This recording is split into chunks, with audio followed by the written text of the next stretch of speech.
I never believed in things that I couldn't see. I said, if I can't feel it, then how can it be? No magic could happen to me. And then I saw you. I couldn't believe it. You took my heart. I couldn't retrieve it. Said to myself, what's it all about? Now I know. There can be no doubt. You can do magic. You can have anything that you desire.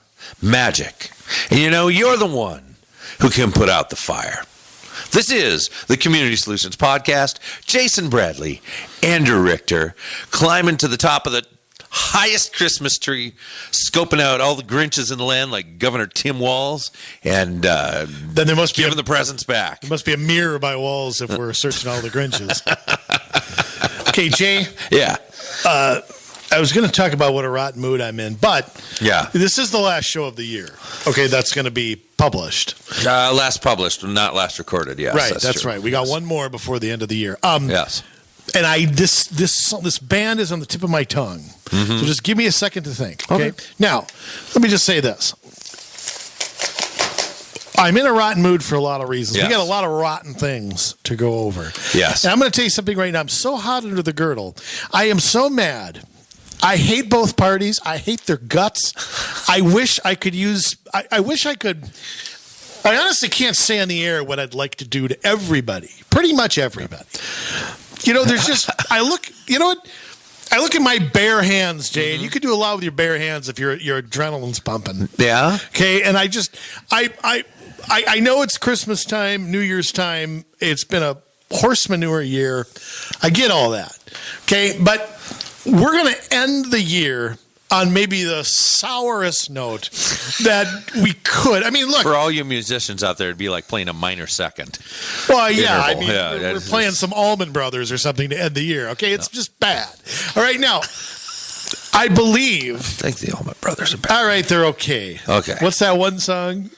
Don't tell me. Which one? Don't tell me. Okay. Oh, man. No, I'm not thinking of the right people. Thinking of those other brothers. Yeah. The Hanson brothers? No, they're more country. God, now that's going to drive. No, now I forgot what the damn song was. No, I didn't. Okay. I know who it is. Okay. It's America. Yes. That's the band. Okay. Yes, it is. You Can Do Magic by America, because we're talking today about some people that use a little bit of sleight of hand. Yeah, they make things. They're not very good at it. They make things look one way. If they cut you in half, it would hurt. Right. It's like if you went and saw David Copperfield and he's making a car levitate, and in the middle of the act they pull back the curtain. Yeah, they pull a rabbit out of the hat and the rabbit's dead. That's the magic. Here's the thing. Yeah. Okay. You are in a sour mood. I brought Christmas cookies. They're gone. Hang on. Yes. It's not the Allman Brothers I'm thinking of. It's going to bug me. It's a country one. They're newer, right? Bellamy Brothers. That's what Bellamy Brothers. Newer? Jay, I don't know anything. I don't know Bellamy Brothers. Bill Bellamy? Is he? No. Like on I'll play MTV some later. In the 90s, wasn't he? They're like a 70s country. They're on Hee Haw. Okay. Oh, well, then I'd know it. Well, exactly. I mean, you were around then. I was around the 70s, yeah. Rumor has it I was, but I don't remember them, so therefore I wasn't. I don't remember much of it either. What are you talking about? Weren't you at Carter's inauguration, a special guest? That's what I heard. I saw you when I. My mom didn't tell me. Okay. So Jay, we both have something that we have to. Yes. You start with you sing your Christmas carol. As it is the Christmas season, we're going to do a little role reversal. Oh, you're going to ask me questions? I'm going to ask you some history questions. I figured this would bite me in the ass at some point. Washington crossed the Delaware, 1775. Is that on there? No, but crossing the Delaware in 1776. That's what I meant. Yes, that would be my first one, yes. Now, wait a minute. What? Are you sure that was 76? Yeah, I think at the end of 1776. Okay. The Revolutionary War looked like it might be lost. Went to Trenton, forces. right? Trenton, New Jersey? Okay. And in fact, he had to come back and then cross again. Yep. You're the historian. Explain for our fine listeners why they had to do a Christmas attack? Yes. Because everybody's time was out at the end of the year. It was a volunteer regiment. We had no central government. There was no draft. Everybody had muskets from their garage. Most of the Hessians were there, which were an ally of the British. Germans. Yep. Every time they're on the wrong side. Just kidding, German.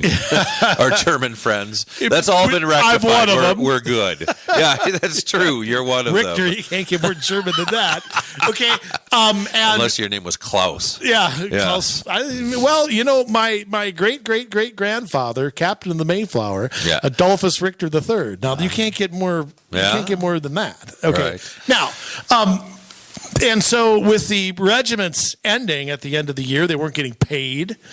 Washington traditionally sat out the winter. That was tradition back then. Washington felt that he couldn't win unless he threw away the rule book. Right. Kind of like Robert E. Lee a couple generations later. You couldn't fight wars from textbooks. You couldn't do it like that. Mm-hmm. So he embarked on a winter campaign to surprise the British allies, and it worked. It was one of the first wins, probably the most significant win before Saratoga, if you really want to be honest about it. I mean, because that was Washington's strategy, a strategy of attrition, a strategy of you above all else, you don't get your army annihilated. Washington would never surrender. He would never do anything like that. He never put himself in a position where he could be. Right. So it was all about attacking surprise style. It was all about, they used to call it Indian fighting back then. I guess you can't say that now, but they would attack the British while they were doing drills and then pull back. And that's the thing. I mean, the Brits were so regimented. I mean, you had to march in a line. You had to, It was like looking like a soldier was more important than winning. Right. It was just. Yeah. They had some good generals on their side too. They did. Cornwallis was good. The guy. God, now it's going to bug me. A guy down in South Carolina. It's going to bug me. Yeah, I know what you mean. Doesn't matter. Yeah. Okay, but the point being that it was a whole campaign to surprise the British, to get a win where he could get a win. But I think the biggest motivator was that the soldiers' time was going to end. Most of them stayed. Washington convinced most of them to stay. That they thought that they could win, I think, was part of that. But you got to remember, this is before Valley Forge.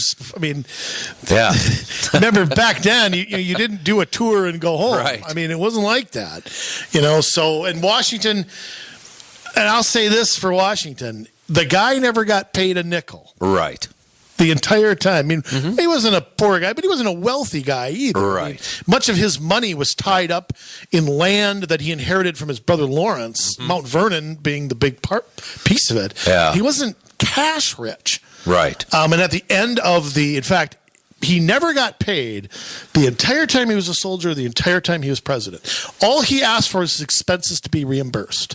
He meticulously kept receipts, like all the rules he used to live by. He would meticulously do that and turn them in. He would never cheat, never embellish it by one penny. I mean, it was just what the man gave to his country is unfair to compare him to anybody else. It's just, I know people back then are portrayed as bad guys now by the people that burn down buildings and beat people to death. Unfortunately, I think because of that, nobody knows the contributions that were made. What the politically correct people want to complain about. We wouldn't have a nation without people like George Washington. Oh, absolutely not. Here. I mean, it was divine I divine that providence. That if we too. didn't have those people forming our nation, it wouldn't have lasted 5 minutes. And people forget too, this is a rebellion. I mean, had we lost, people like Washington could have been tried for treason. Yeah, absolutely. Back then, I'm sure they would have been. Yeah, I mean, unless he would have run west. He could have escaped west, and during the. I'm sure you could lose your identity and stuff at that time. Washington wasn't the type to do that, but I think you could have. So, I mean, so it was an unprecedented winter campaign. It's really how we won the war in the first place. Washington throwing away the handbook on how to win a war and saying, I can't win that way with the troops. Remember, he was a British He was a British troop in the French and Indian War. I mean, he knew the British tactics. Yeah. He knew. I mean, it was it was all a strategy, and that was one of the first successes of it. Absolutely. So did I get it right? Yes. We don't have to do anymore? Well, I didn't even get the question out. For our listeners, these will be all events that happened on Christmas Day at some point. So, how far back are we going? I'm going to keep it in the United States. Oh, okay. Okay? All right. So All right. from 1776 on. Yeah, well, I could have gone back into the, 1400s. Oh, But- okay. We can start with Columbus and then go forward? Okay. Christmas Day, 1814. Well, I'm going to say that was the burning of Washington, D.C. during the War of 1812. That was actually the Treaty of Ghent ending the War of 1812. okay. Close, though. Well, Now, we all know the 1814. Battle of New Orleans happened 2 weeks later. Now, let's just take a minute, because there are a couple of wars. We've been in quite a few wars, and the ones that I think get overlooked the most are, the French and Indian War, because we weren't a nation yet, the War of 1812, and then the Spanish-American War.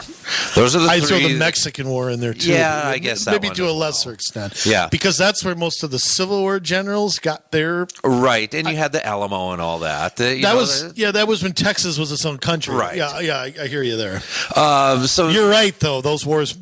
Mention the War of 1812. What does anybody know? Give us a little synopsis of that. Well, it was basically a continuation of the Revolutionary War. Right.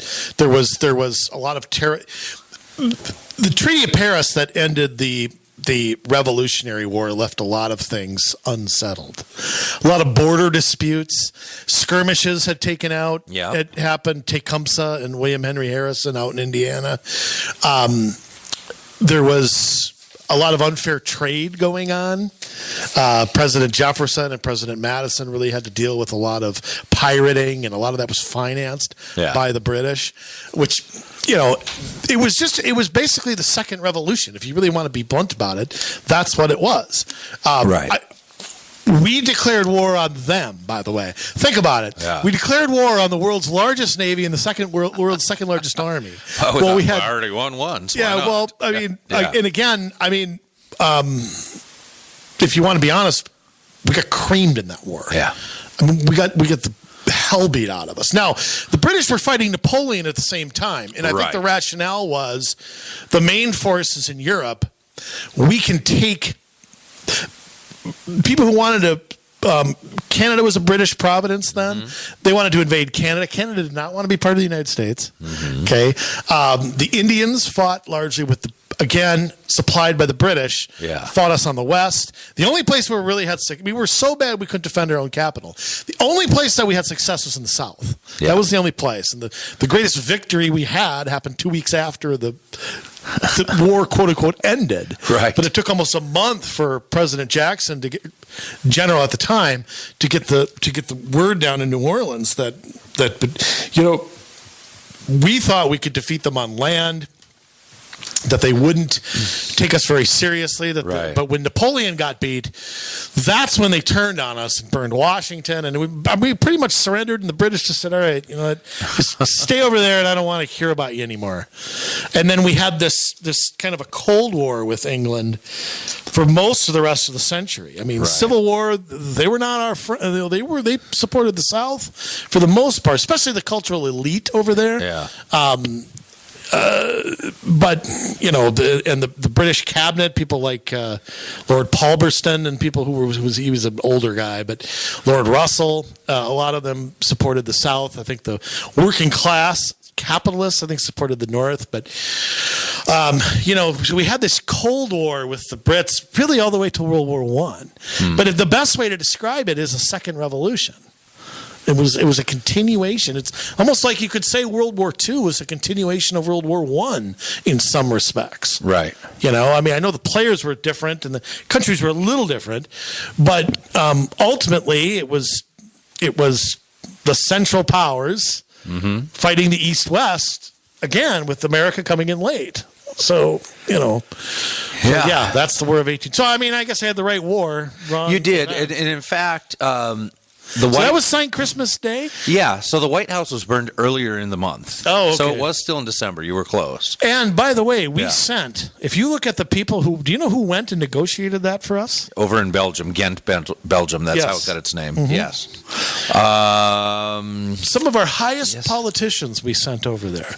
John Quincy Adams, Henry Clay, Albert Gallatin, who was Secretary of the Treasury under Jefferson. We sent some of the best people we could. And President Madison insisted that he send his top people there. So wow, we got out of there just in time.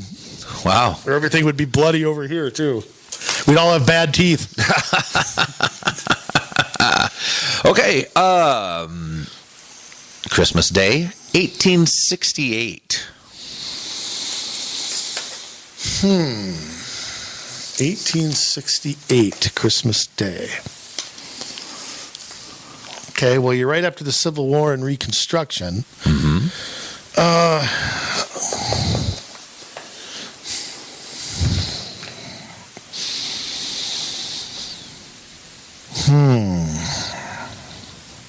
So President Grant had just been elected.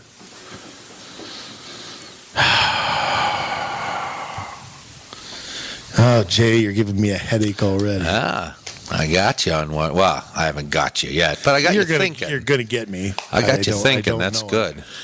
Did we buy Alaska that day? No, we did not. Oh, okay.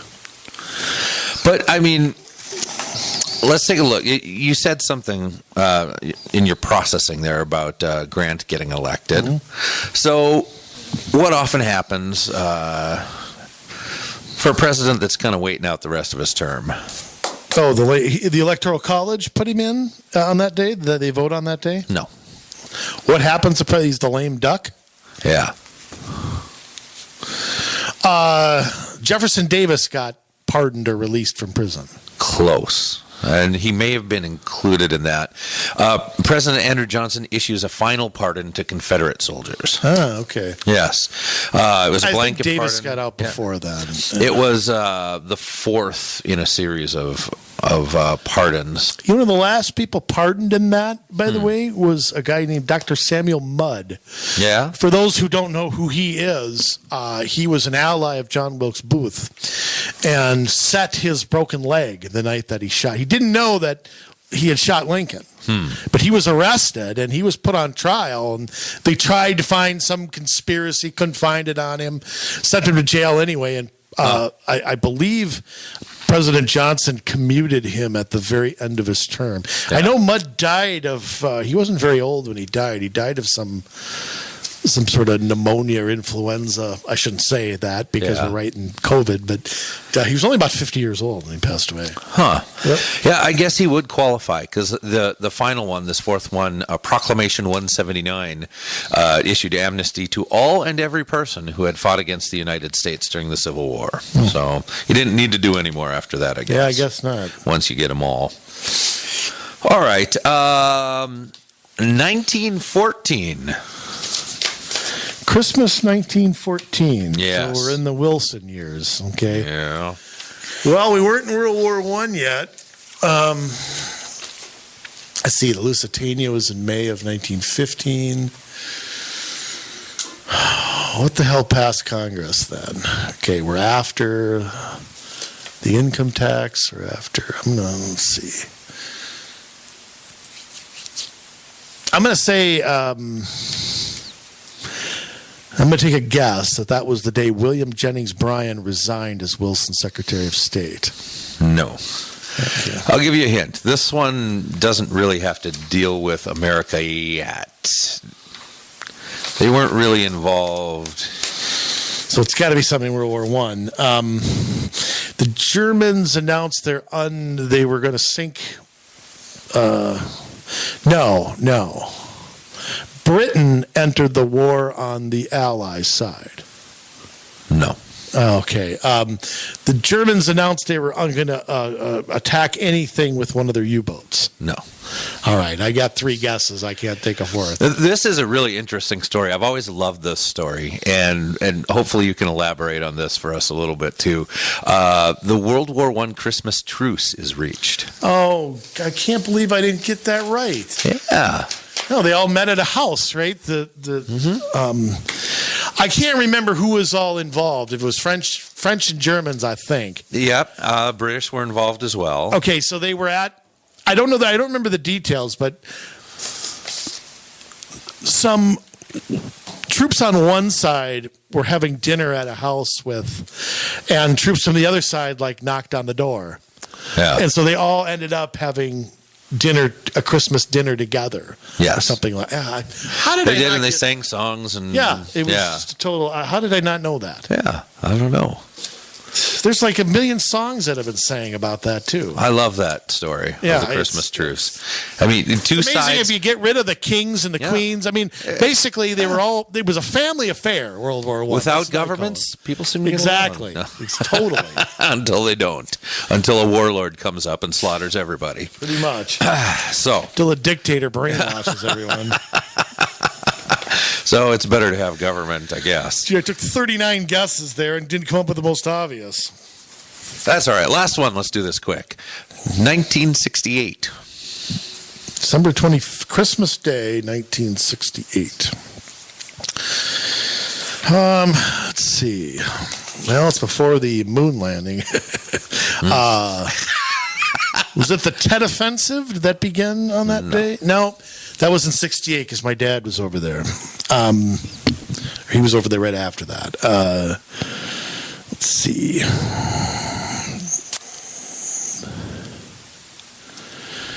God, man. The EPA was created on that day. No, it wasn't. Let's see. President Johnson was outgoing. Nixon had come in, but Johnson was still president. He signed his last Great Society legislation on that day. Okay. You had hinted at something earlier that was close. Oh, well, enlighten me.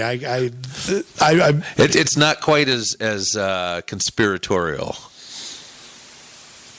How about the voting age was reduced from 21 to 18, that amendment? No. Apollo 8 orbited the moon. Oh, really? Yes. Sure. Supposedly, yes. NASA can't grab its ass with both hands, but yeah. Okay, I won't get into that. I thought that one would rile you. That's great. Why don't we go back to Apollo 1, where we couldn't do a test without frying 3 guys to death? Okay. Anyhow. Look it up, Apollo 1. Okay. Yes. Jay, I want to enlighten everyone on something that I wrote the other day. Go to Community Solutions. Solutions? COMM Solutions, MN.com. That's right. Yes. Our benevolent leader, Mr. Walz, thinks right now that he has this absolute power. It's through January 11th. Okay. I throw out a scenario, and I'm going to see you're a betting man. You once bet a quarter on something. I want to see what you give me the odds of this scenario happening. Yeah. Okay. And I want to explain something to everybody who may not understand everything about how the legislature works and so on and so forth. Legislature goes in session. The new legislature, the one that was elected in November, goes into session January 5th, which is coming up here in, a week and a half or something like less than 2 weeks, okay, from when we're recording this. Okay, Merry Christmas, by the way. I don't think I said that. Merry Christmas. Yeah, I don't think I said that. And this whole thing about Walz getting the 30 days, this game we've been playing since May, is now over. Okay, because because for a special session to happen here in the state of Minnesota, according to the Minnesota Constitution, only the governor can call a special session. Okay, the legislature can't call itself back into session. If it's a regular session, they run their own ship. But when they're out of session, they've been out of session since May, technically. Actually, I think in the second year, I think it's shorter, actually. Yeah. Because here's the thing. I got to sidetrack for 1 second. The greatest thing about my fishing trip every year, I take the same trip every year in May. Yes. Is that it's right at the end of the session, and I can ignore all of that. I go live up I go to the middle of nowhere and stay there and ignore anything that's going on. It's a good plan. Yeah, there's a date. The Constitution, I can't remember the wording, prescribes a date where it's the third Wednesday in May, or it's always around May 20th. But I'm out of here catching Mr. Walleye. No, that's good. So, but anyway, so they're going to be in session on January 5th through the middle of May or late May. Now, what that means is no more special session. We're going to adjourn, and his powers can be taken away at any time. If I'm understanding this right, there's no more extension. There's no more. They can undo. They can at any time vote to undo what he's doing by getting rid of his power. Now, really, I think so. Because even if I'll extend it for 30 days. Okay, well, what stops him from the next day saying no? We're going to vote. We're going to decide not to. Yeah. So, but what I'm getting at is the new legislature. The one that's been voting on this COVID crap and all this that we're going to get into in a minute is gone in less than 2 weeks.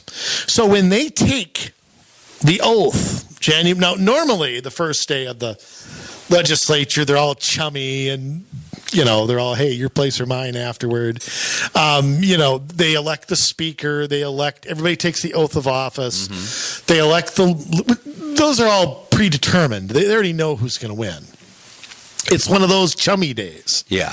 Where they all go have Shirley Temples and stuff afterward. Okay.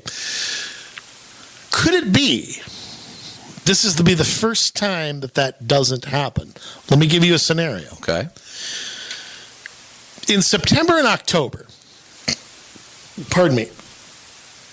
the House and Senate took up votes to end this emergency that could go on forever, I guess, of the governor's ability to basically legislate through executive order. He's passed 108 executive orders now? Yeah. And that, it's a lot. It's been like 97 since March. Okay, because you and I have said, there's a place for executive orders. Yeah, just not making legislation, which is what he's done with almost all of them. Pretty much. Yes. So, what I'm getting at is the previous House in Minnesota had contained 75 Democrats, 59 Republicans, if you add the 4 that are caucusing on their own. Okay, so that is a 16 majority. Technically, it's 9 votes because you have to get 8 plus 1. The new legislature that takes the oath on January 5th will have 70 Democrats and 64 Republicans. Okay, so that goes from 16 to 6, meaning 4 Democrats have to join the Republicans to vote down Governor Walz's emergency powers. Now, here's the caveat. Right. The last 2 times, I didn't look at previous to that, but September and October, 5 DFLers joined the 59 at the time Republicans to vote those powers down. Now, they were allowed to do this, I'm sure, because the Dems knew that this would. Hortman and Fonzarelli, they knew that this was going to fail. And I don't know why these 5 voted the way they did. I don't know if it was election based. I don't know if it was judging by where they live. It might have been more political. We'll see. But all 5 were reelected. Some by razor thin margins. That makes it more interesting. So the question becomes, do those 5... Actually, there's 3 questions, okay? Because, I have no faith in the Republican Party in Minnesota. Right. They would walk into a door if you didn't open it for them. So I don't have... It's kind of like Republicans. We're gonna repeal and replace Obamacare until we have the power to do it, and then we're not going to. Right. So, are the Republicans going to have the guts if those 5 say, okay, we're going to vote the way we did, I'm sure they're having conversations. I'm sure they're talking. They always do. These people don't hate each other. It's all one party in St. Paul. Come on. Are those 5 going to hold the line? Will the Republicans have the guts to pull the trigger? Well, and thirdly, what procedural things can Hortman and Arthur Fonzarelli Winkler III Jr., can they do anything that stops a vote? I.e., how do you call the question when you don't have the majority? In other words, you can have the majority of votes, but how do you force a vote? People don't understand that there's all this bull stuff that goes on. If you've been to any kind of convention or like you and I have for the last 20 years, there's procedural things that have to happen for a vote to even happen. So where are we in terms? It's funny. Here's another thing. Okay. Minnesota journalism is so horrible. Where have you heard this analysis anywhere? Well, nowhere. So why doesn't everybody goes, hey, Walz there, what are you going to do on January 11th? Well, you know what? Who says he's going to do anything? Right. The legislature gets its head out of its asses, and it may not be up to him anymore. Now, personally, I think it's a great opportunity for the governor and the legislature to finally not have this relationship that they have, which I put most of that on the governor. I do put some of it on the Republicans for not having a coherent message and coherent ideas. It's all they do is react to what Walz does. But let's say his powers get voted down. Where do we go at that point? Well, I think at that point, everything would have to open up. It's null and void. Masks would be able to come off. Now, they could vote. Right. They'd have to make a law. Or a law with a sunset. Right. Yeah. The legislature would have to make a law at that point. Okay. Or are we looking at counties? That's what's happened in Wisconsin. A handful of counties have done that. Right. You'd have businesses, you'd have cities, you'd have counties that would enforce that. So we'd have a piecemeal. I don't know how much they enforce it, but right. They don't. Seems like businesses are better about it just because of the fear of being shut down, because the governor's put such fear into them. True. Again, without the governor's heavy hand, though. Right. It may not. You'd have like Target and those big corporations that would play along. Sure, because they have the money to withstand any loss of business. But point being, Jay, you're a gambling man, okay? What odds do you put? Let's just say it doesn't happen on the 5th. It can happen on the 6th. It can happen on the 9th. It can whatever. And I think we're going to know pretty soon. I think we're going to know right after New Year's what's going to happen. I don't. It's funny. It just shows you how Walz has no idea what he's doing. He waits and waits and waits till the last second on the previous one, knowing what he was going to do. Oh, of course. And he just doesn't have the guts to say it. And then now he says, well, I met with the hospitality industry, and they really need 7 to 10 days of notice. Oh, boy. Really? So I'm sure they'll catch up. If you see him, there's trucks waiting to go now. Yes. Okay. So if you see him dithering, it tells me he thinks he's. But I'm going to tell you something. I don't think they're going to do it right away because Dalton Gazelka couldn't organize my sock drawer, and 2, I think they want to make Walz the bad guy. I think they want to make look. We've tried. We've sat there. So many people ran on. We got reelected and made gains here. The Republicans held the Senate with them. I think that you're going to see a vote forced after January 11th. I think one way or another, we're open. I shouldn't say this because, I have no faith in the Republicans at all. Zero. Yes. I wouldn't hire them to paint the corner of a room. I wouldn't hire them to do it. Okay, so, but I think one way or another, because if I were the leader, I would not only force votes, I'd attach it to everything. Yeah. I mean, I wouldn't show up to not form a quorum. I mean, I would be that heavy-handed about it because he's been that heavy-handed. You want to play this game, two people can. Yeah. But now, okay, that he doesn't need any 30-day extensions, you can't play any games like that. You know, both sides have a laundry list of what they want to do in this session, and they're going to get frustrated as hell if they can't do it. And unfortunately, Republicans have lost some leverage by giving in to a bonding bill and this COVID relief crap we'll get into. How do you see it? Do you think that one way or another by the 11th, either the powers get voted down, we seriously open up? I don't mean open up where I can work out an exercise bike 1,000 feet from somebody. I mean, what is going to happen come then? Well, it's interesting. First of all, do you agree with the scenario I laid out, or am I? Yeah, I do. There are some things, though, that I'm not sure about. What are people's committee assignments?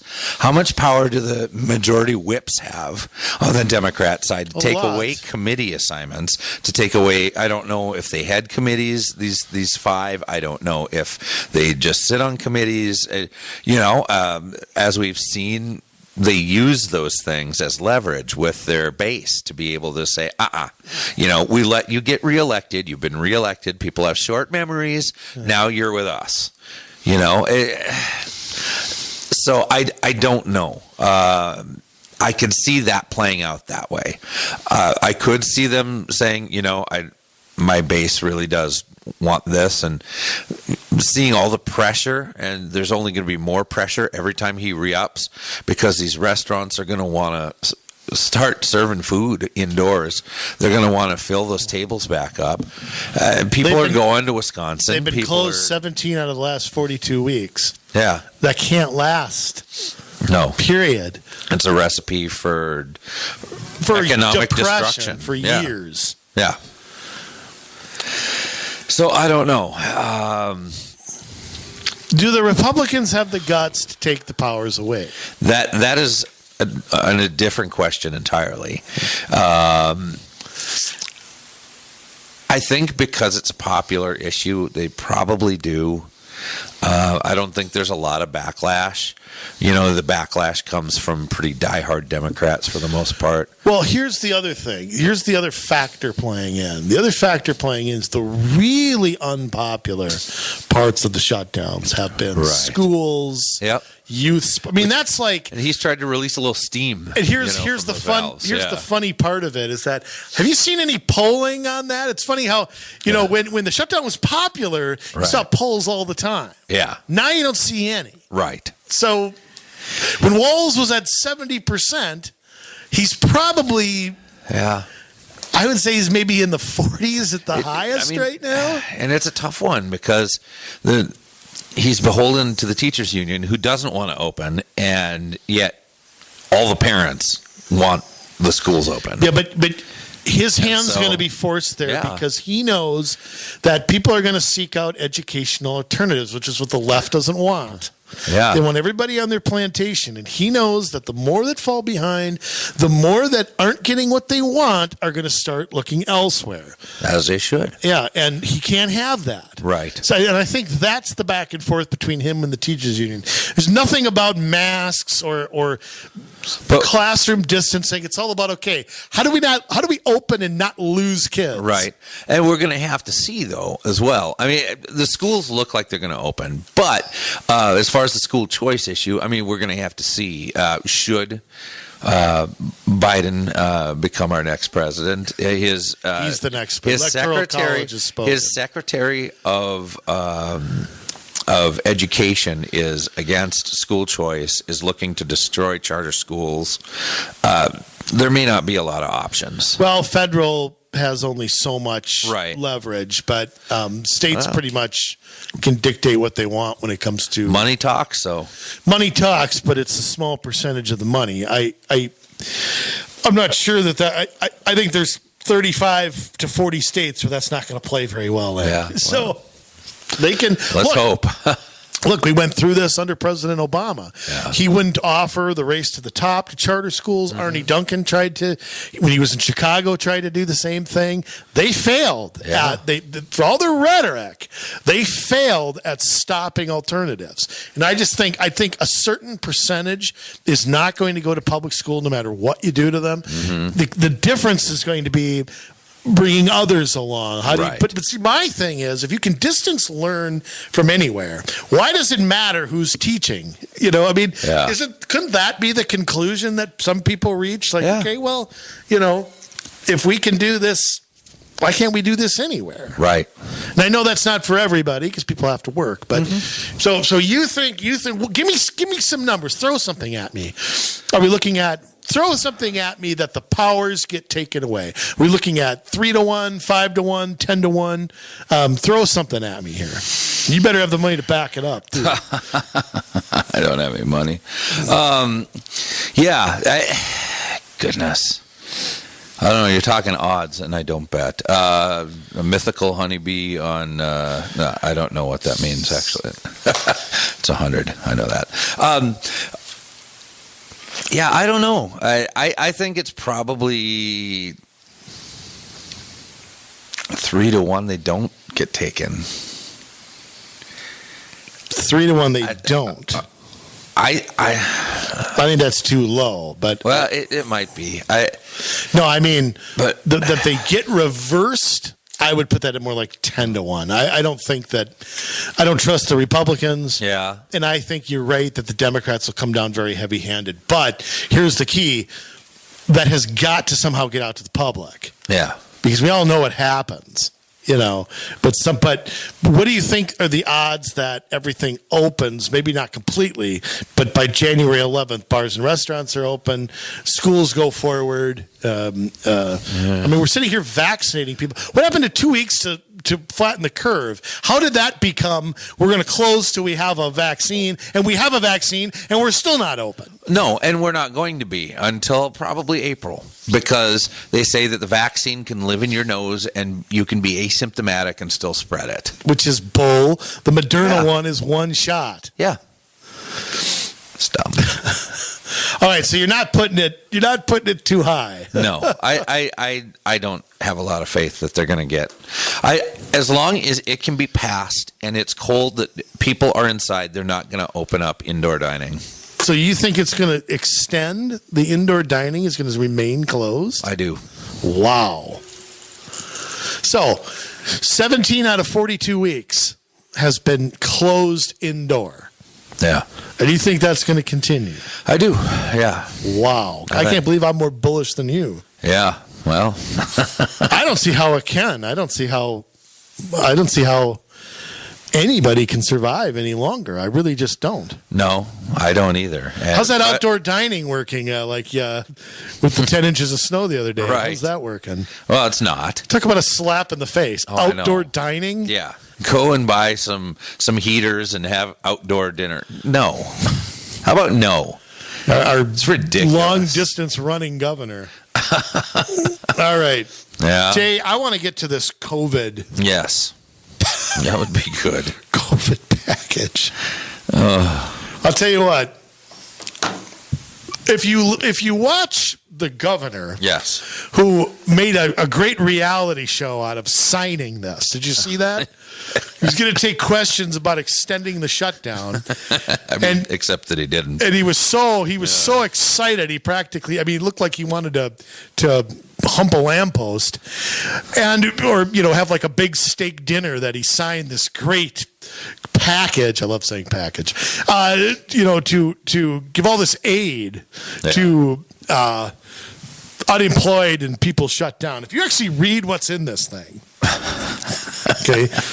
And again, we'll do the job for the mainstream media since you people wouldn't know how. Can I? The only place I can find here is twincities.com.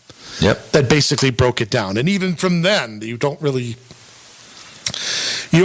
get much out of this. But the mainstream media, are they going to pass it? What's going to happen? Will it be tomorrow? Will it be the next day? Yeah. How many on each side are going to vote for it? But that was what was in it. That wasn't important. Right. It's just, and at the federal level, even less. Just throw anything in a bill and call it COVID relief. Yes. Okay? I want to share with people what's actually in this bill, which, of course, passed. What was the Senate vote? 62-4. I mean, it was really close. Boy, they really don't get along in St. Paul, do they? No. And I want to, because the perception of this is that this is rainy day money or whatever the hell it is going to businesses that are forced to close and people out of work because of it. Right. I mean, except for me, yeah. And me. I lost one of my jobs. Yeah. But I don't get any money for it. Okay. I mean, I have another job, but I mean, I don't get any money for all the income that it cost me $5,000 earlier this year, and I don't get compensated for it. What's in the proposal? $88 million. Now listen to the fine print here, because again, the perception is Joe's Bar and Grill is getting a check for X amount, which of course won't cover squat. Right. For your average bar and grill, $10,000 doesn't cover a weekend, as we talked about a couple of weeks ago.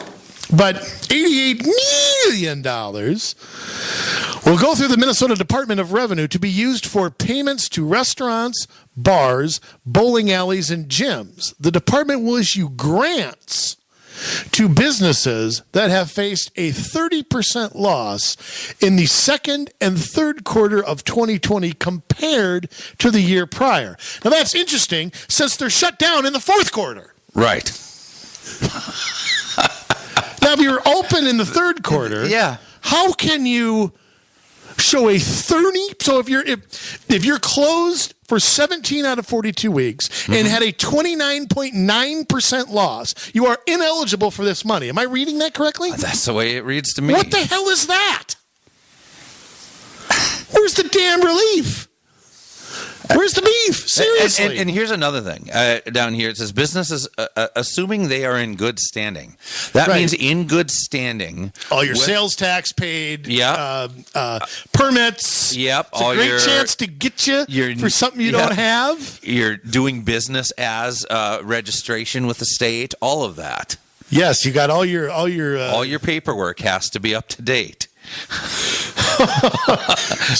Don't skip over that. That's not a little detail. Yes, and businesses wouldn't have to apply for these grants.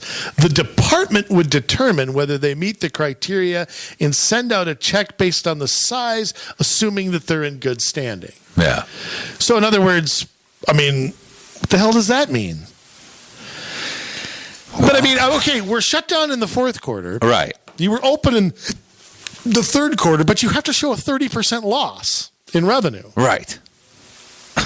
So congrats to all the businesses that were about to go under, or to businesses that laid off people, or whatever. I mean, how many businesses had to buy masks and hand sanitizer shields and outdoor seating? And they had to take a short-term hit to show that kind. Who wants to show a 30% loss in their business? The hoops that these... You can't get a loan. You can't sell your business. You have no incentive to show a loss. Right. The hoops that some of these places had to jump through in order to create outdoor seating just to be able to get more revenue coming in. I remember being near one of the Five Guys hamburgers restaurants, and they had tables. They had a little place where they could set up tables, and it was right up next to the dumpster. I mean, a lovely dining experience.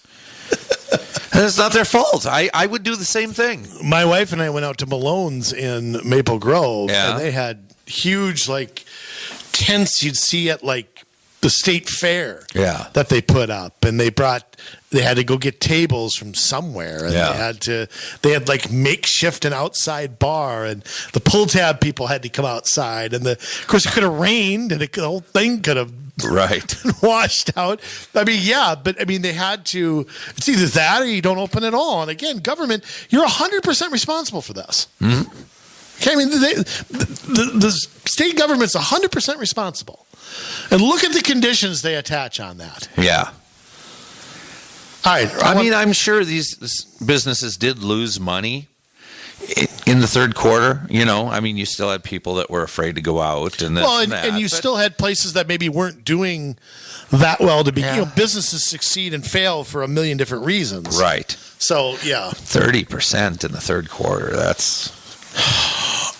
The second quarter I could see because they really weren't in business. Right. But, second and third quarter, it says. So both. Right. 14 million will move to the Department of Employment and Economic Development to be sent out as grants. Now, remember, grants are different than. Right. That's a totally different process. To movie theaters, large convention centers, which, by the way, are usually run by government. Yes. Based on their number of screens or size. Those venues, not including drive-in theaters, will be eligible for funding if they saw a 30% decline in revenue compared to 2019. Now, I bet most movie theaters qualify for that. Absolutely. But still, why put it in there? They're closed whether they were making money or losing money. Yeah. People work there whether, Now, here's the kicker. This is the one I want to really talk about. Okay.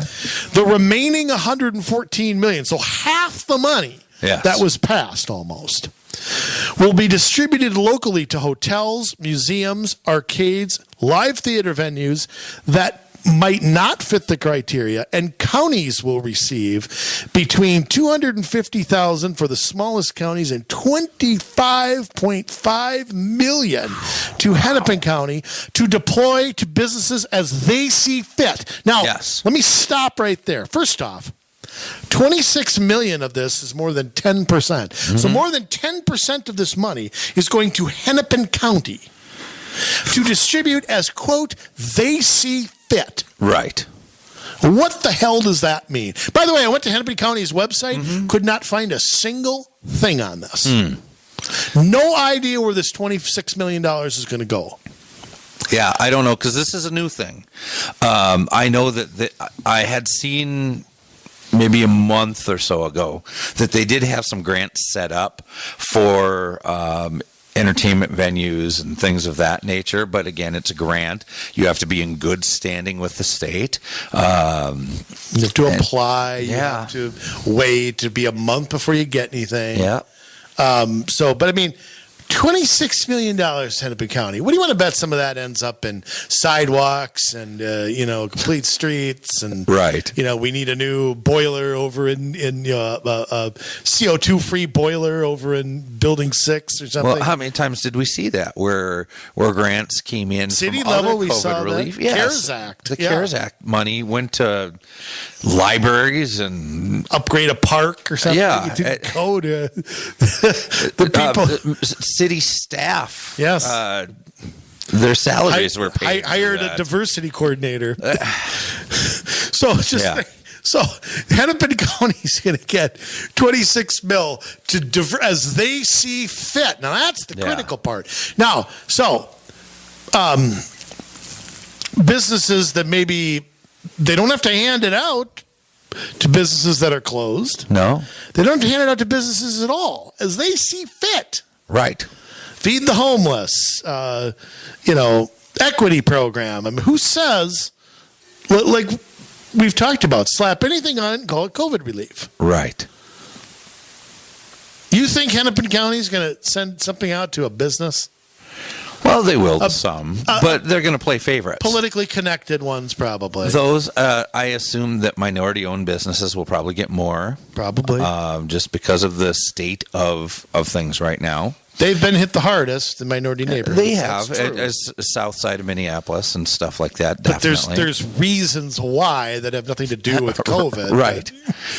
And I would say government's own policies have created that by having people live too close together, take transit together. Yeah. I think they have helped create that. I think that's one of the reasons New York and California have been hit so hard is because of the congregant living. And I'm not talking about nursing homes when I say that, but that's a substantial amount of money here. Bars and throw out some crumbs for bars and restaurants here. Mm-hmm. You will see regulatory fees waived. Fees for caterers that serve alcohol until 2 a.m. Well, that caterers will be waived since most have been unable to use them this year. Small businesses will see refunds from the Met Council for wastewater treatment fee refunds that probably were... How generous. Yeah, I know, kidding. And they will waive late payment penalties. Doesn't say you don't have to pay it. They will waive the penalty. Right.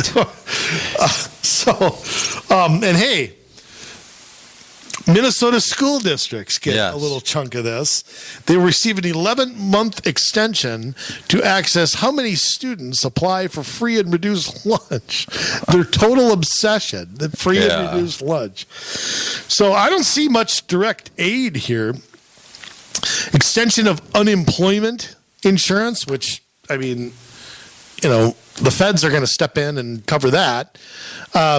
So this isn't much in terms of COVID relief. Yeah. I mean, why couldn't they just pass something? Say we're going to send payments. We don't care if you're up on your window permits or not. We're not going to use this as an excuse to go after you. Right. They could have all been done in a day to send this all out. And by the way, when you're talking about unemployment, how about including that is such a red herring, because in the restaurant bar industry, so many people work on tips. Yes. And so many people use it as their part-time job. They know this money isn't going out. Right. I'm not eligible for it, and I work in that industry part-time. I am not eligible for this program. Are you seen as an employee, or you are an independent contractor? No, I'm not an independent contractor. But I don't work for the bar. Right. When I sell pull tabs as my part. Pull tab company is separate. So I think that's one of the sneaky little things they do. It's charitable gambling, which is not bar restaurant. Right. Charitable gambling is something. Of course, you can gamble over at Mystic if you want to. Right. That's so nobody gets sick over there. No, nobody gets sick there. But then that is kind of similar as an outside contractor who comes in to play music. Exactly. As an entertainer. I'm my own boss, but I come in and I'm not part of that organization. I'm not one of their employees. Well, there's no money there, for that. But it's worse than that, because remember, the people who are working at the bars and restaurants, so many of them work on tips. They're not getting unemployment. Yeah. Synonymous with their income. Right. And yes, you and I should count, because the shutdown is affecting us whether we're directly employed or not. And by the way, how about all of the industries that are indirectly affected by this? The people who make napkins and the people who service the bars who can't serve anything, and the truck drivers, CO2 distributors. And I mean, there's this has tentacles that go everywhere. So absolutely, they're not part of this either. No, I mean, and so many different industries touch the hospitality industry. Well, you can define hospitality a million different ways, though. You can add hotels to that. Right. It's a big. It's something like 20% of the jobs are somehow tied to hospitality. And most hotels have restaurants. Yes. Pools. Yeah. Things like that. You see the latest executive order on pools? They're going to open for lap swimming, but you can't go in there to recreate. Okay. I'm not kidding. It's my as word. Stupid as. I guess you don't get it COVID. It actually says that. Look it up. It's. I'll find it on the governor's Twitter. But he was just. But I hope he doesn't read his Twitter. I don't think he's the one who puts it out. But I know Biden doesn't put his out because he hasn't blocked me yet. I'm not even sure what it. Quite frankly, I've been semi-respectful of the president-elect. I'm tired of him trying to take credit for things that he has nothing to do with. Oh, when I'm president, we're going to get this vaccine going. Well, what do you think we've been doing, you moron?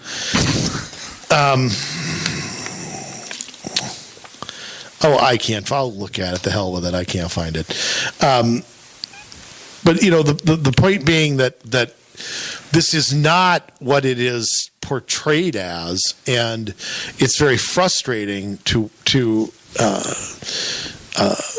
see this not covered the way it should be covered. And the people who thought that this was, going to help them or going to sustain them or whatever. I mean, they couldn't be more wrong about it. What's going to happen when these people don't get, the aid that they could or they should?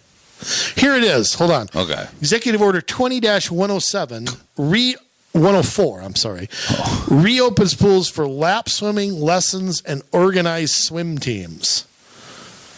Now, there's a pool where I'm going for my birthday at the hotel my wife and I are staying at. If she gives me a lesson, is that okay to... Well, if I don't do bad, maybe she'll punish me afterward. Yeah. So I'll do bad on purpose. But point being, I mean, how is it now safe to swim laps? Chlorine kills damn near everything. That's like swimming in sanitizer. It'll kill you if you swallow enough. Exactly. Of it. I know, but I open my eyes enough to fall out. Okay? So, I mean, what the hell? Well, isn't this is what I'm talking about. It's this stupid. Yeah. So, I mean, but tell me what this COVID package, I said it again, what does this accomplish? Nothing. It's paltry offerings. You've got to love the politicians on both sides because they couldn't have slapped asses any more than they did. I mean, Melissa Hortman's backside has got to be sore because, I mean, everybody just, we came together. This shows bipartisanship. God, even Fonzarelli almost smiled. I mean, it was, the shine on Gazelka's head was just never brighter. I mean, they think that they've replaced Santa Claus. What the hell? And isn't it fitting? The level of journalism in this state, how nobody points this out, nobody asks about it, nobody challenges it, nobody runs a report on it. You go on the news, you will not hear what we just said.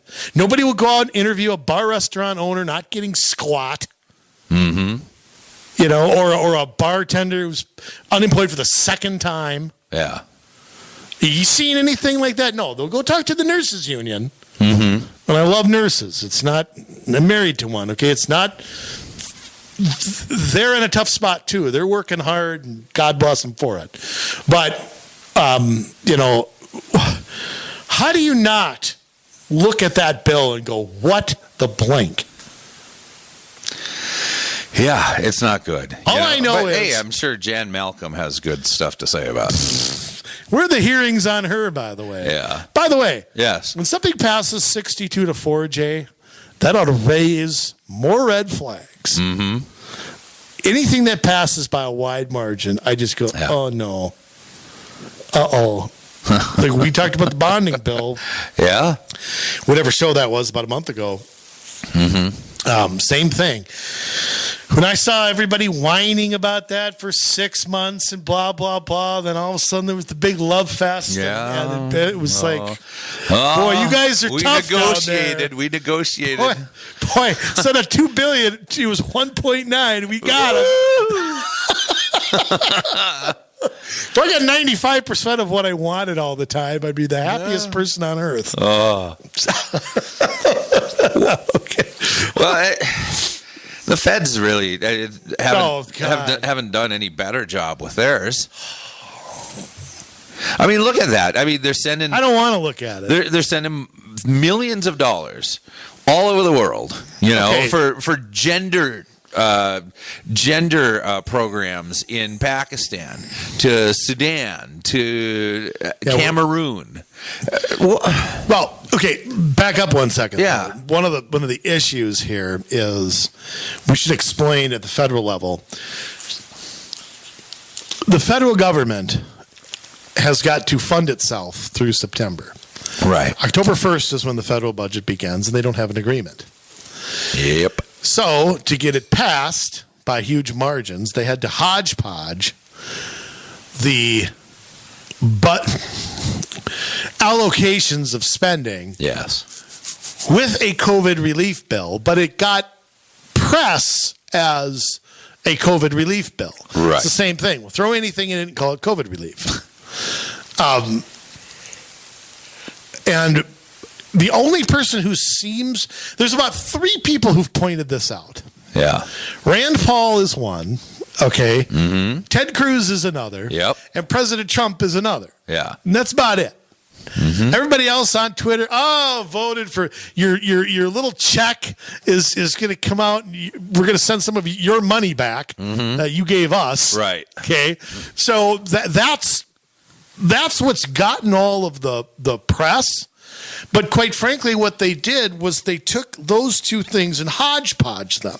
Yeah. That's why it's 5,500 pages. Right. Okay, because you're talking about everything, and then the defense bill on top of it. The defense bill was separate. Another 740.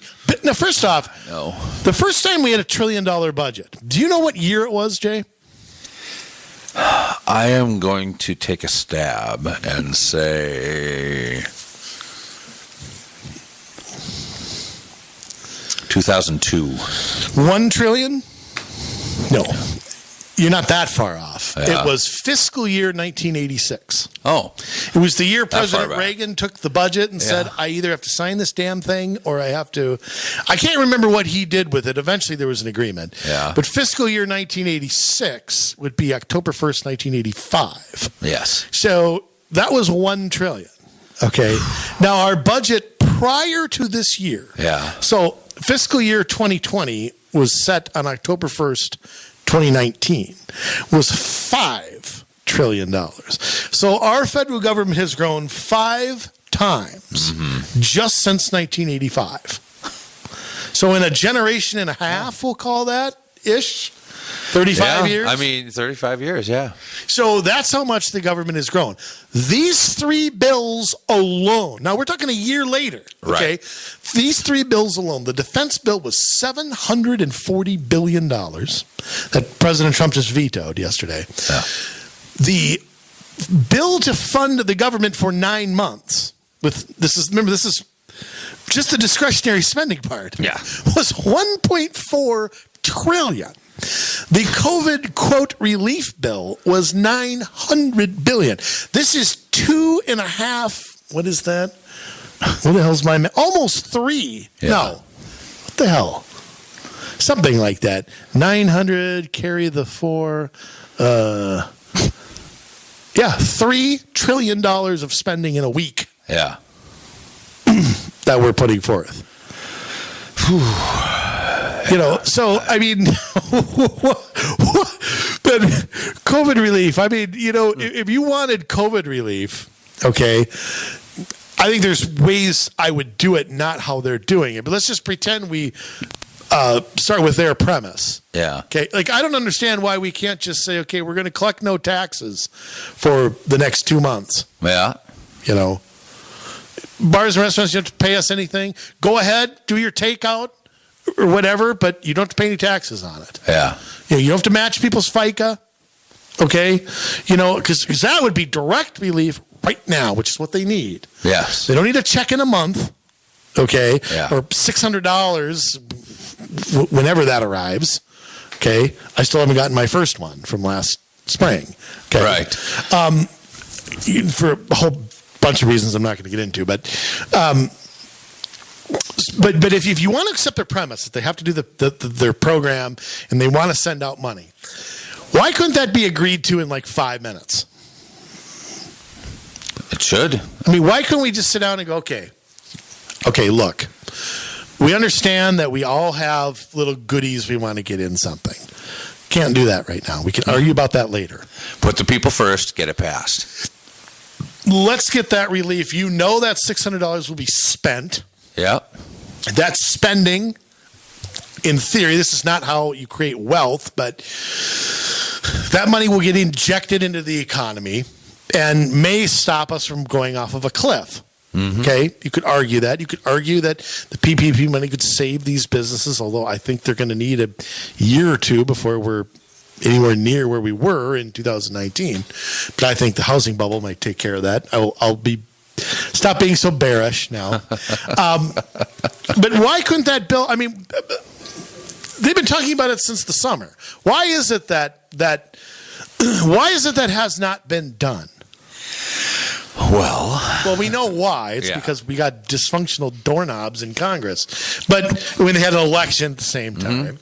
But and I've said this how many times on this podcast, we have to put some sort of legislation forth to stop these ominous bills from being written. Omnibus, I know, but I call them ominous. Ominous bills from being written.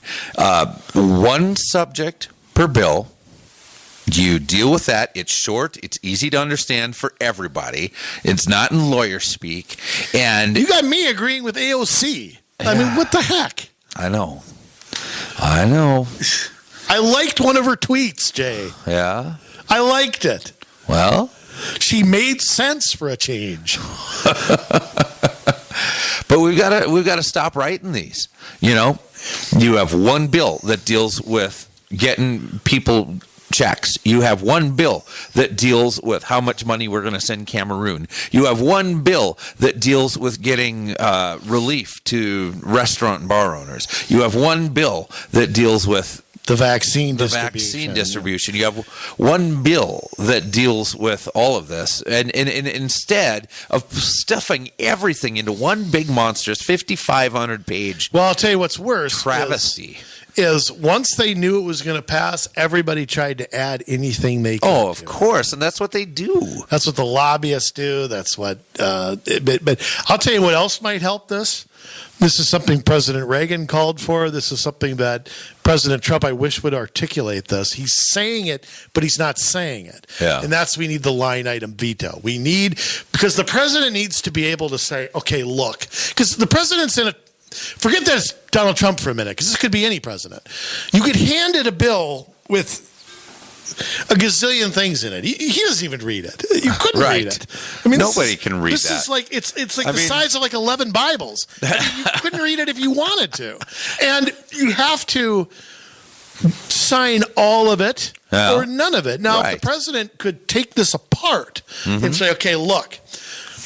This is how you could force the omnibus bills to go away, because the president could say, okay, I like these 6 things. I don't like these 8 things.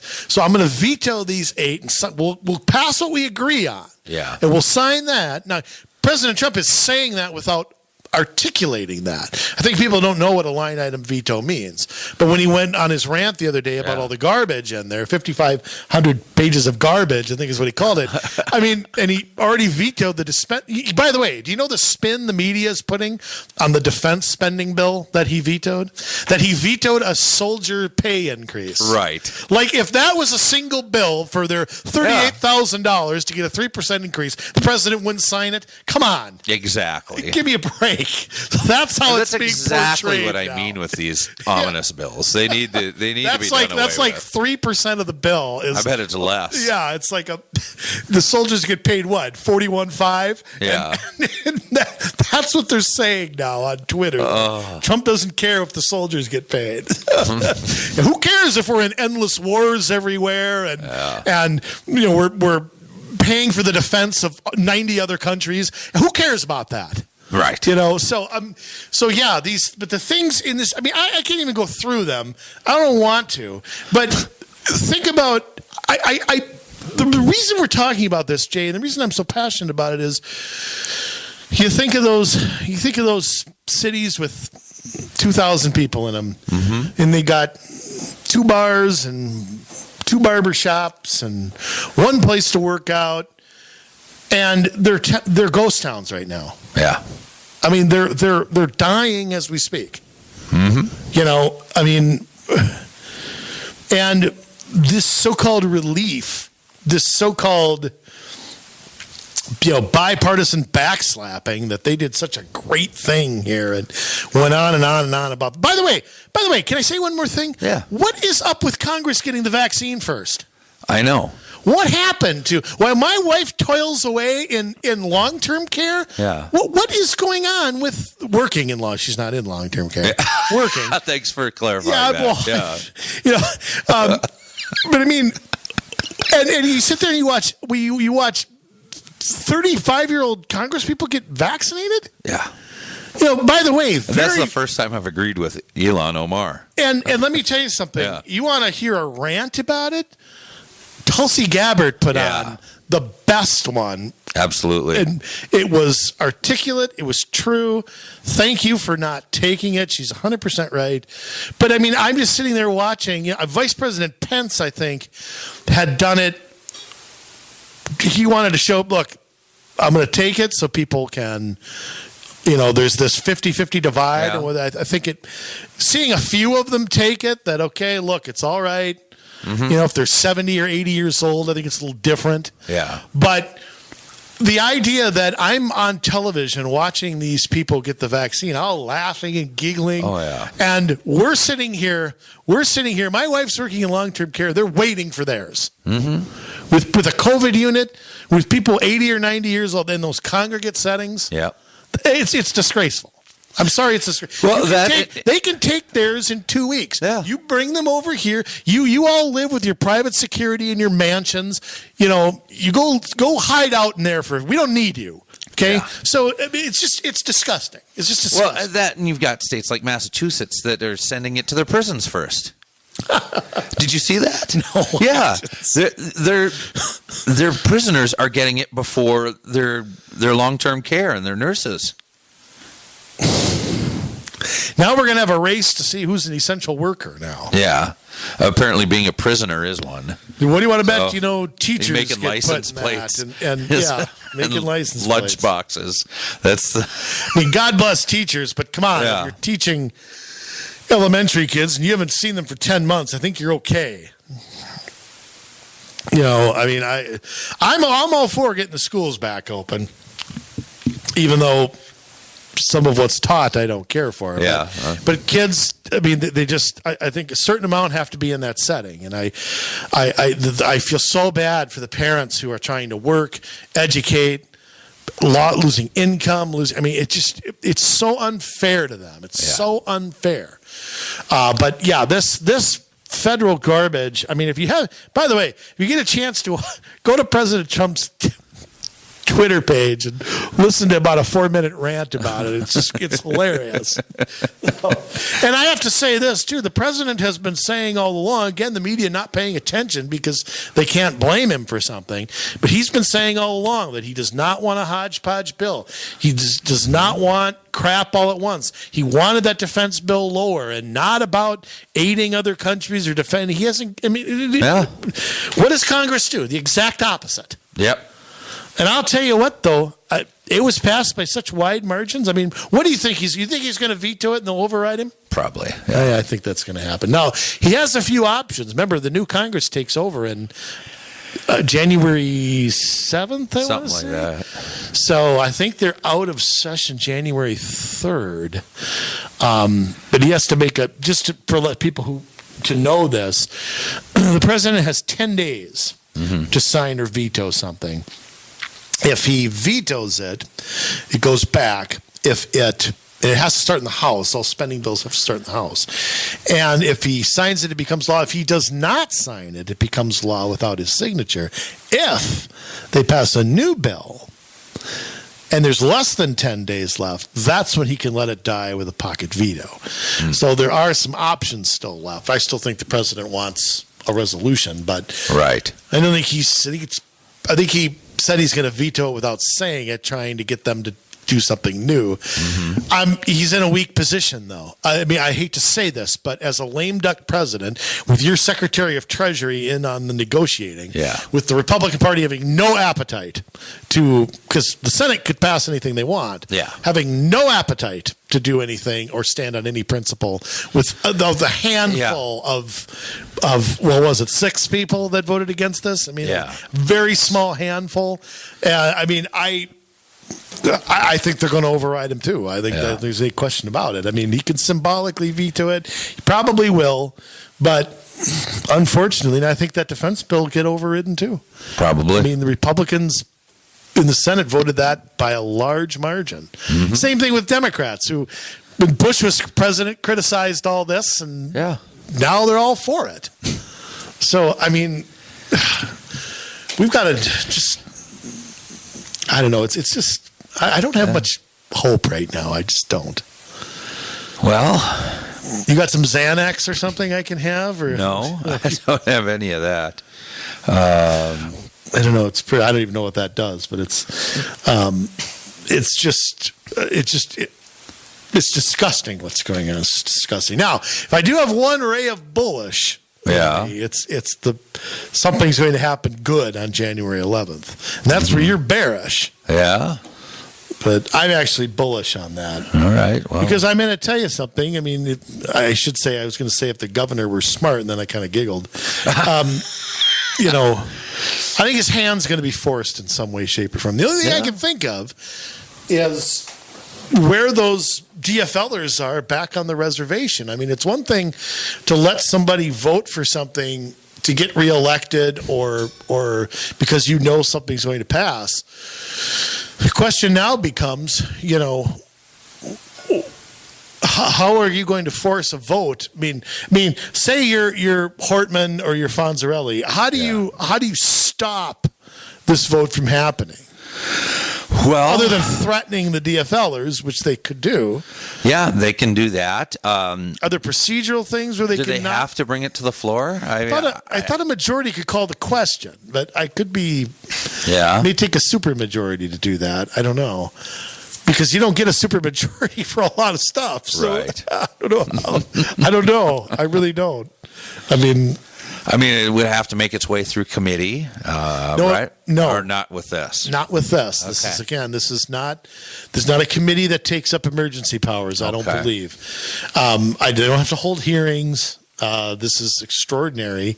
They haven't done that yet, so I don't think they have to do that. I think they can just vote to do it no more. But I'm going to give it a good odds that things change on January 11th. But I don't have much odds that the legislature wants to overturn this. I think the Republicans have been BSing us the whole time. I think here's my question. If the House does do this, are we going to see Republicans fall out of line in the Senate? Only it takes a couple. I don't think so. I mean, they've been pretty strong on it. Yeah, knowing that the House is going to vote it down. Though. Right. Because there's a Republican majority, I don't think they want it. I think, I think they don't want to do it, but I think the consequences if they don't, I think are going to be way, way worse. But, everybody in St. Paul is so tone deaf. In Washington, I don't know what galaxy they're living on. I really don't. Yeah. I mean, I don't have a clue. So, oh goodness. Merry Christmas, everybody. Yeah. Happy New Year too. We'll see you in 2021. Maybe. You're gonna if see we don't me slide for sure. off the edge into the abyss before then. We could. I mean, I wouldn't. Like I've said before, Jay, at some point, all this money we've borrowed, all this money we've spent, all the moratoriums put on renting and mortgages are going to come due at some point. And, I think we're looking at a slow recovery. I mean, that's just me, but I think that's what we're looking at. And I don't know what a Biden administration is going to do. I'm, as soon as you rejoin the Paris Accords and as soon as which is stop the border wall. Yeah. I mean, you're going to have a rash of that stuff. By the way, border wall money was actually in this bill. Yeah. Not enough, but right. I'm sure we're looking at an amnesty or something coming up. I mean, have a president, I think, that's really not going to be in control. And I think that's worrisome enough to have a puppet or a figurehead. And I don't know how anybody makes the case that Biden's some strong guy who's going to come in there. I just don't think. And unfortunately, I mean, for President Trump, unfortunately, to me, you're looking at a very good one-term president that, the whole COVID thing was just an opportunity. I mean, think about it this way. I'll just leave everybody with this thought. As soon as the COVID thing, speaking of journalism, where are the investigations into how this virus began? Don't you think anybody would be the least bit curious? Yeah. You know, you would think so, but it just became an opportunity to defeat the president instead. Right. You know, it wasn't about finding the truth or actually fixing something. No, it was an opportunity. Okay, this is how we defeat Donald Trump, and I think President Trump would have won handily without this. And he still got 13 million more votes than the last time, even with this, and everything against him on top of it. But I mean, when and I'll tell you what else worries me about under Biden is all the executive orders that President Trump removed of President Obama's are all back on the table. All of them. People don't realize, and I don't think the president did a great job of articulating this. He talked about the issues, but not how it was accomplished. Right. The deregulation and bringing the manufacturing jobs back. Everybody laughed at him. Right. That could happen. And I'm fearing again. I go back to: are we looking at another blue collar depression here? Because unfortunately, and I think the trade war was, I don't like to call it a war, but fair trade, I'll call it, because I'm all for trade. I'm not for 100% free trade because it depends who you're trading with. Right. I mean, I know you and I don't see that issue 100%, but I mean, I'm not up for trading with North Korea at this point, but I'm not either, although I'll throw one caveat in there. If you look at, there was a time we didn't normalize things with China. Right. China, I consider our greatest enemy, but one of the ways we can defeat them. Look what's happened in Hong Kong. That's not that they have a communist government with a market economy. They wouldn't have that if they weren't trading with us. The problem is the trade is unfair. That's the problem. Well, it's stakeholder capitalism. It's not the same. It isn't. No, I know it totally isn't. But I think it's time to trade. Might be time to trade with Cuba. Right. It's inject some capitalism there and see how the people like it. They probably will. Well, anyhow, that's another debate. Right. I mean, I just, but I mean, we'll see in the weeks and months coming ahead. And, but we're going to have to follow the money with Hennepin County. Right. And other counties too. I mean, that's a project on us to follow that money and see what happens there, because I am deeply concerned about them getting a slush fund to literally, quote, hand out as they see fit. Yeah. And putting 10 cents handing out how they see fit is too much for Hennepin County. Yeah. And I see what all the other counties are getting. There's got to be a breakdown somewhere. So we'll try and find that. Yeah. Hey, NPR and KSTP, don't hurry doing that job. Right. Yeah, don't demand some transparency. Don't do that. Here's what my favorite is. My favorite is we're still waiting for the study on masks 6 months after a mask mandate. That's my favorite part. Yeah. Well, still waiting on that. So. Well, and ask Jan Mascom about it. See what she's got to say, the non-doctor health commissioner. Yeah, you know what, though? Let me tell you something. My opinion of doctors is so low. The fact that she's not a doctor, I see as a positive. I mean, I really do. I don't see that as any way as if she was a doctor, I'd believe her less, which would take it from 1 to 0. All right.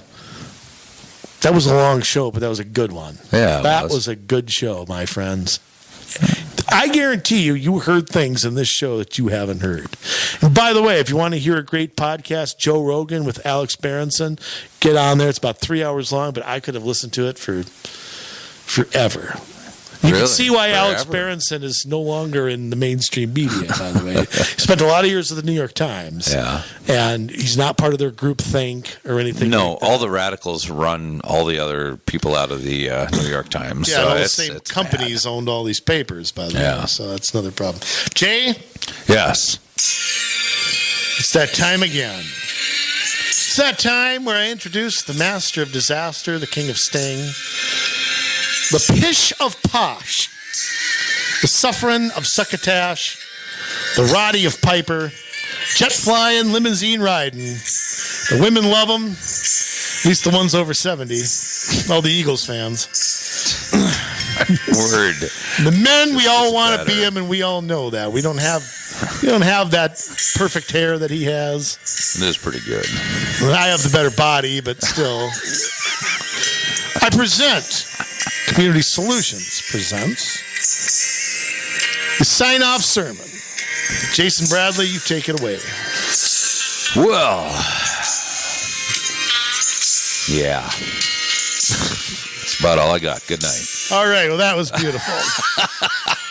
Praise the Lord. Let me tell you guys a little story. Oh, good 200 plus years ago, we had some people that got sick and tired of the way that they were mistreated. They did something about it, and we have a country. Here, let's fast forward to today. We're sick and tired of what government is doing. We don't do anything about it, and we don't have a country. So we can't trust the voting systems. We can't trust what they tell us about the COVID. We can't trust where they're doling money out to. We can't trust our financial systems because they're printing money left and right. What can we put trust in? It's a sad, sad, sad day. Because here we are, right at the end of season 4 of this fantastic podcast. That's right. We're about to go into season 5. Believe that. But we're here. We've been fighting this, and we've made some progress across the state. We have seen some things happen that we can fully sit back and rejoice in and say, thank you, Lord, because it is better than it used to be. But none of that comes out of St. Paul. That all comes at the local level because we've got people that took initiative, that saw that there could be something better. And they stood up and said, not in my city. And they've begun to make changes, to do things in a way that the rest of the government doesn't do it. They don't take the marching orders from the League of Minnesota Cities. They don't take the marching orders from the Met Council or the Minnesota Association of Development Organizations and put in bike lanes and mixed-use housing everywhere. They decide what's right for their city, what's right financially, what is right from a development standpoint, what is right by their people. What kind of money can they really take from their people and in good faith spend? 1 year budgeting, 2 year budgeting. There are things that we can do to change the playing field, my friends. We sit here and it's Christmas time, you know, and we think about all the stores that we have to go to and buy presents for everybody. And, you know, this year's been a different year. Our businesses are hurting, and they're hurting bad, and we can't overlook that. But yet we've got a governor, we've got a Congress here in this state, a legislature that has overlooked it. And they think, oh, we'll just throw some money at the situation, make it all better, while leaving the lockdowns in place, while leaving the mask mandates in place, well, not really distributing the money and just throwing it up. It's basically akin to throwing $1 million up in the air and see who grabs it. You're going to have some people that get behind me. You have some people that are going to get a handful. Some people are going to get an armload of cash. And it's not necessarily the people that need it. You know, I mean, like with this federal bill. Again, the Kennedy Center gets millions of dollars, and they're not open. Why? But you've got businesses that are hurting. You've got businesses that can't make lease payments. You've got businesses that can't buy product, that can't pay their employees. I mean, they got the PPP money, and that was supposed to be for a few months. We're locked down again. A lot of these places, all the waiters and waitresses are sitting at home twiddling their thumbs over the Christmas season. We're told not to get together with family. It's ridiculous. You know, and there's got to come a time when we say enough. The American spirit was one that was based on courage. And we have become timid. Now, again, I'm not for all-out anarchy. That's not what I believe in. But I also believe in a government not being overbearing, in not being dictatorial in its powers. But that's what we have. We have a government that's shutting down churches, that is shutting down businesses left and right, and telling people you can't meet. Well, you know what? There's a bunch of businesses here in this state that have said, you know what? I'm opening anyways. Good on you guys. Because let me tell you, if it comes down to eating or not eating, keeping a roof over your family's home or not keeping a roof over your family's home, you know, that's where you have to decide where's your line. Where are you willing to cross that line? It's not an easy decision, you know, fines, jail time. Nobody wants that. But sometimes when we're standing up for what's right, when we're defending someone else's right to be able to feed their family, defending someone else's right to pay their bills, keep a roof over their head, sometimes that's the right thing to do. Martin Luther King Jr. came to a point where he could no longer take the way that African Americans were being treated in this country, and he decided it was time to do something about it. And he allowed him and his followers to get beat in the streets. Meanwhile, you know, you had a different group. You had Malcolm X and the Nation of Islam that were promoting violence, and that's never the way. That is not the way we achieve this.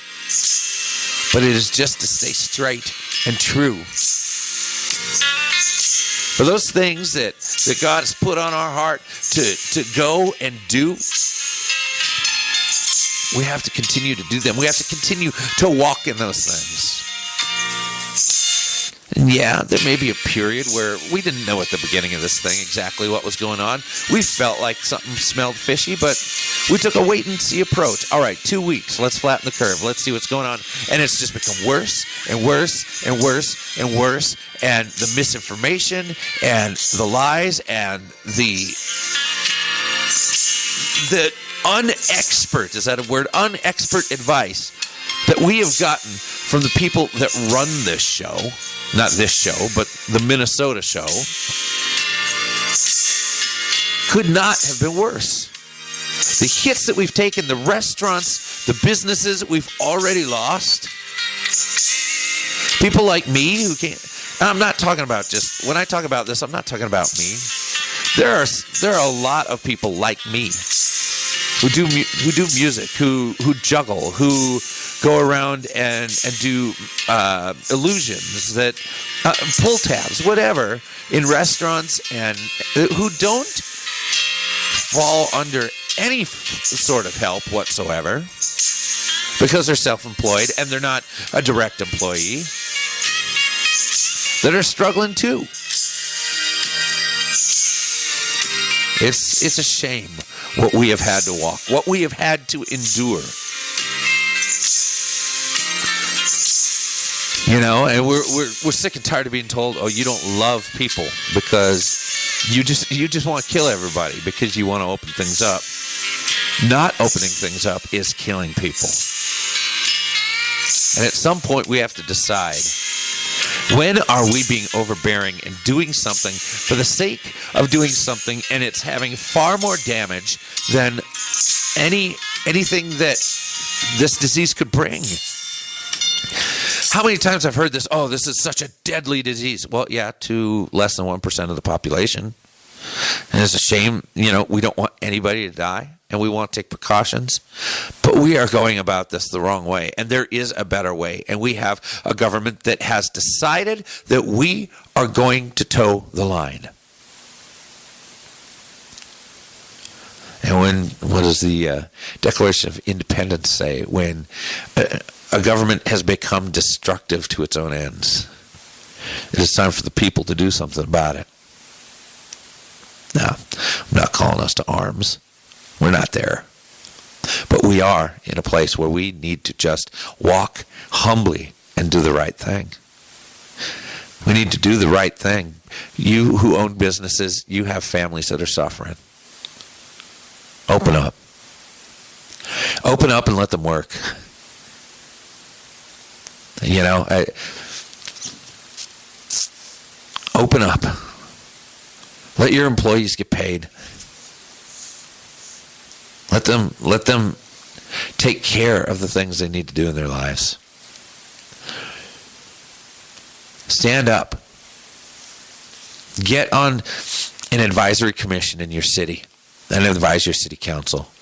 Run for city council. Run for school board. Run for county board. You can get on an advisory commission, any of those things.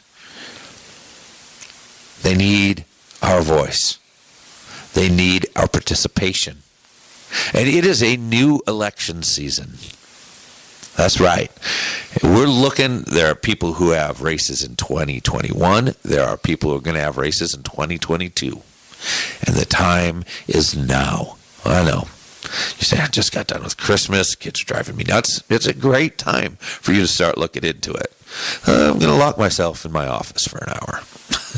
And I'm just going to take a look at what's out there. And I'm going to consider helping my city, my county, my neighbors, my friends, my family. Isn't that what it's about? At the end of the day, that we have loved others as much as we love ourselves. As much as we want to spend time with our families, our kids, and whatever, that we love other people enough to stand up for them and do what is right. That we love them enough to be able to make sacrifices on their behalf. That is what it's about. Because that's how we make it as a nation. That's one nation under God. Indivisible. That's what gets us liberty and justice for all. So again, we're moving into a new year, and there's going to be all sorts of new terrible things to talk about. We need you to tell us about them. Email us at commsolutionsmn@gmail.com. That's commsolutionsmn@gmail.com. And we'll get back to you, help you out. We'll talk about your stuff on the show, whatever. But we need you guys, because this isn't a two-man job. This is a 2% of every like-minded Minnesotan job. So I hope we can count on you this year. On behalf of Andrew and I want to say we love you guys. Thank you so much for sticking with us through 4 seasons of this show. We love you. We're so thankful. Merry Christmas. Happy New Year. We've done our part. We love you, Minnesota. But now it's your turn to get to work.